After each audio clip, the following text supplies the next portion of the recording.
Nice to meet you, I'm Zoe, and today I played Palia and really liked it.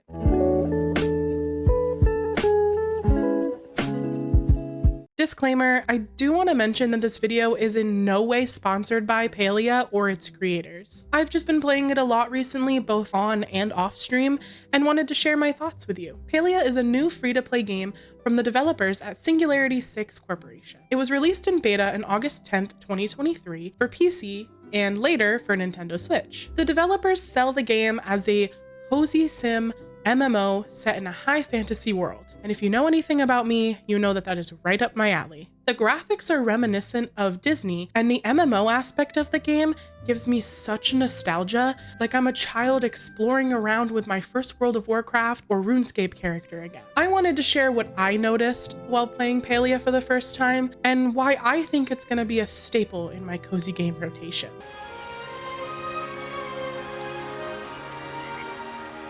Creating my character in Palia felt special, even though there isn't anything super different about it. You're first prompted to select a body type, either masculine or feminine. And as a non-binary individual, this is an immediate green flag. Afterwards, you're able to customize your character with a plethora of customization options, such as faces, skin tones, hair, and outfits. I do want to state that as a white person, I personally feel like it's not my place to comment if I feel like there's an adequate range of options for anyone who isn't white. While my experience is well represented in this game, it might not be the case for everyone. The thing I find so unique about Palia's character creation is one, the clothing options, and two, the way you name your character. In almost every video game, the outfit you select during character creation is the one that you're stuck with through the whole game, until you find your next armor or craft your next outfit. One thing that really stood out to me in Palia was the ability to change your clothing whenever you wanted. Well, at least after you build a wardrobe. But with the wardrobe, you're given access to all of the outfit options from the character creation, including hair, and as someone who's so indecisive, it feels nice to know that I can change my style later. Now, the way that you name your character in Palia stuck out to me as well. I'm sure all of us are familiar with the typical naming conventions in video games, especially MMOs. I've typically run into people using usernames like mine, Zoe, or something similar, not usually a first and last name. So when I saw Palia not only gave players the option to name their character with a first and last name, but welcomed it, I felt like the doors had opened for me to not just create a character, but to be my character. To be fair, I did still name my character Zoe, but that's just to make it easier for friends and people from Twitch to find me, if I'm being honest.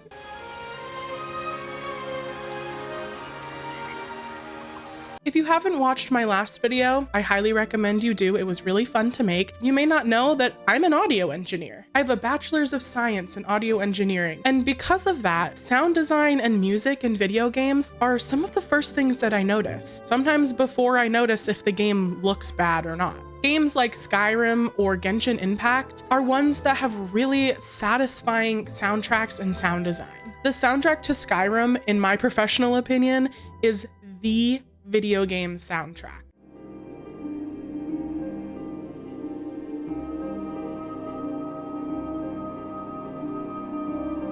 And the sound design of Genshin Impact is so clean, it makes me just want to press every button.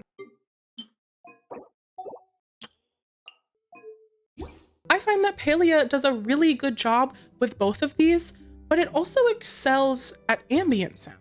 For anyone who's unfamiliar with what ambient sounds are, they're the background or surrounding sounds you hear in either movies or everyday life, or in this case, video games. Birds chirping, wind blowing, leaves rustling, those are all examples of ambient noise. Let's just take a moment to appreciate the beautiful ambient noises in Palia.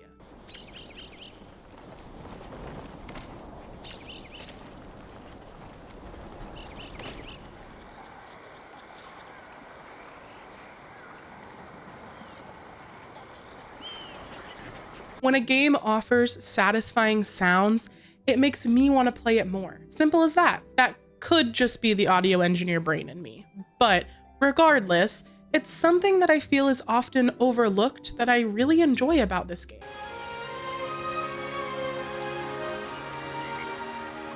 Now, picture this. You're a human who magically appears in a completely different world filled with creatures you've never seen before. And you got there via a floating pink orb. Now, all these creatures you just met are teaching you how to fend for yourself, whether they like it or not. That's basically the story of Palia. Well, what I know so far. One thing that stood out to me about Palia is it's an MMO and a farming sim. There's no combat in Palia, and personally, I love it. It's very low stakes, high rewards. I can do my silly little tasks and grow my relationships without worrying about attacks or enemies. When you're not running around farming for wood or stone or literally farming, you can spend your time using the resources you gathered to decorate your housing plot. Because of its low stake, high rewards nature, I find it easy to just turn my brain off when I'm playing. I usually find myself popping on a Twitch stream and fishing for 4 hours when I get home from work every day. I don't personally have any qualms with the gameplay. I've played so many MMOs and farming games in my life that all of the mechanics are like second nature to me. The gameplay loop that I have noticed is pretty simple as well. Get the quest from a villager, gather the materials you need for the quest, either turn them in or make the item requested by the villager, get a reward and a higher relationship with that villager. The buildup of quests can get a little bit overwhelming sometimes, but you are able to pin up to 3 active quests so you don't see them all and you don't lose track of what you're currently doing. Now, one of my personal favorite gameplay aspects is the romance, of course. Palia offers 9 romantic interests, and one of them is a robot. We have Einar,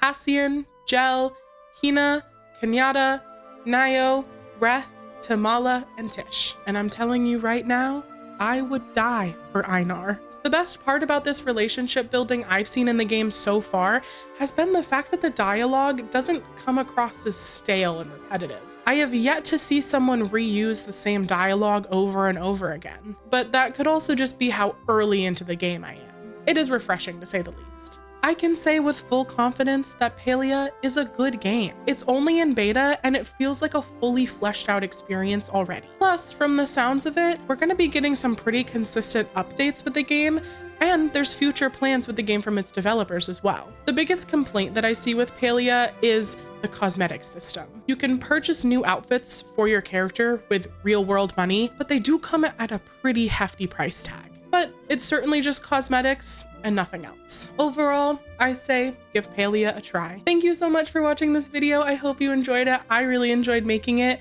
I'm definitely gonna make more content like this in the future because this was so fun. I'm still trying to figure out what kind of content I want to do and how I want to make it. So thank you for coming along with me on that journey. I also want to remind you that I do stream on Twitch 2 days a week. We do lots of cozy gaming over there. It's just a nice, chill, relaxing vibe. And I would love to see you there so we can hang out together. Again, if you enjoyed this video, make sure you like, subscribe, leave a comment if you play Palia. I'm interested to know if you enjoy the game. If you don't enjoy the game, let me know. Leave it all in the comments down there. And with that, I will see you next time. Thank you so much for watching. Bye.